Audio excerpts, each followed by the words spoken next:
السلام علیکم ورحمۃ اللہ وبرکاتہ۔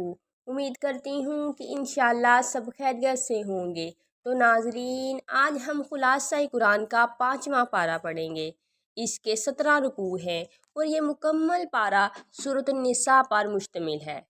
اس پارے میں 8 باتیں ہیں: خانہ داری کی تدابیر، عدل اور احسان، جہاد کی ترغیب، منافقین کی مذمت، قتل کی سزائیں، ہجرت اور صلاۃ الخوف، ایک قصہ، سیدھے راستے پر چلنے کی ترغیب۔ پہلا ہے خانہ داری کی تدابیر۔ پہلی ہدایت تو یہ دی گئی کہ مرد سربراہ ہے۔ عورت کا پھر نافرمان بیوی سے متعلق مرد کو 3 تدبیریں بتائی گئیں۔ ایک یہ کہ اس کو واضح نصیحت کرے، نہ مانے تو بستر الگ کر دے، اگر پھر بھی نہ مانے تو انتہائی اقدام کے طور پر حد میں رہتے ہوئے اس کی پٹائی بھی کر سکتا ہے۔ دوسرا، عدل و احسان۔ عدل و احسان کا حکم دیا گیا تاکہ اجتماعی زندگی بھی درست ہو جائے۔ جہاد کی ترغیب۔ جہاد کی ترغیب دی کہ موت سے نہ ڈرو، وہ تو گھر بیٹھے بھی آ سکتی ہے۔ نہ جہاد میں نکلنا موت کو یقینی بناتا ہے، نہ گھر میں رہنا زندگی کے تحفظ کی ضمانت ہے۔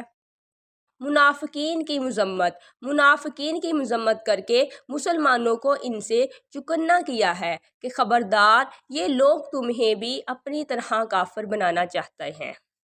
پانچواں، قتل کی سزائیں۔ قتل کی سزائیں بیان کرتے ہوئے بڑا سخت لہجہ استعمال ہوا ہے کہ مسلمان کو جان بوجھ کر قتل کرنے والا ہمیشہ ہمیشہ جہنم میں جلے گا۔ مراد اس سے جائز سمجھ کر قتل کرنے والا ہے۔ ہجرت اور صلاۃ الخوف۔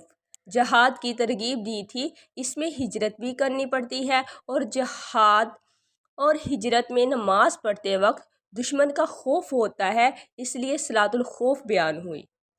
ایک قصہ، ایک شخص جو بظاہر مسلمان مگر در حقیقت منافق تھا، اس نے چوری کی اور الزام ایک یہودی پر لگا دیا۔ نبی علیہ السلام تک یہ واقعہ پہنچا۔ آپ صلی اللہ علیہ وسلم یہودی کے خلاف فیصلہ دینے ہی والے تھے کہ آیت نازل ہوئی اور اللہ تعالیٰ نے بتا دیا کہ چور وہ مسلمان نما منافق ہے، چنانچہ وہ چور مکہ بھاگا اور کھلا کافر بن گیا۔ آٹھواں، سیدھے راستے پر چلنے کی ترغیب۔ شیطان کی اطاعت سے بچو، وہ گمراہ کن ہے۔ ابو انبیاء ابراہیم علیہ السلام کی تباہ کرو، عورتوں کے حقوق ادا کرو، منافقین کے لیے سخت عذاب ہے۔